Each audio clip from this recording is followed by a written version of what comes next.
Sorry. Hello, আমি news all Times থেকে phone করেছিলাম। হ্যাঁ বলুন। আচ্ছা, বলছিলাম যে প্রচার চলাকালীন সময়ে আপনার নির্দিষ্ট সময়ের আগেই প্রার্থীর সহমতে আপনার গাড়ি সহ প্রচার অভিযান আটকে দেওয়া হলো। কি বলবেন এই বিষয়ে? এটা হলে ভাঙচুর করেছে, গাড়ি ভাঙচুর করেছে।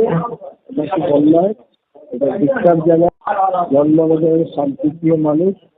এই হামলা হুমকি মানুষ চায় না, ধর্মনগরের মানুষ এটা পছন্দ করে না। আমাদের প্রশাসনের উপরে বিশ্বাস আছে।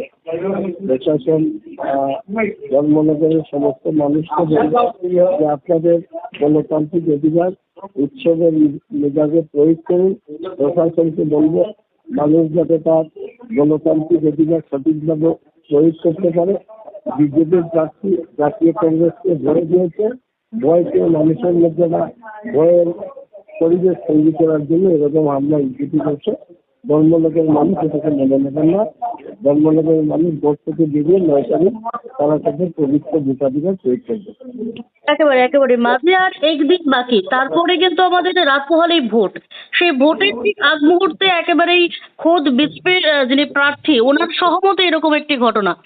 এই ঘটনা কি ওনার উপস্থিতিতে উনি গাড়িটা আটকেছেন। দলবল নিয়ে একটা ভিডিও ফুটেজ আছে, দলবল নিয়ে উনি আটকেছেন, ভয় পাচ্ছেন। জাতীয় কংগ্রেসকে ভয় পাচ্ছেন, কাতারে কাতারে মানুষ জাতীয় কংগ্রেসের পক্ষে আসছে। তার জন্য একটা ভয়ের পরিবেশ তৈরি করার জন্য এরকম একটা পদক্ষেপ উনি নিয়েছেন। ধর্মনগর মানুষ এটা বরদাস্ত করবেন না। উৎসবের মেজাজে ধর্মনগর মানুষ ভোট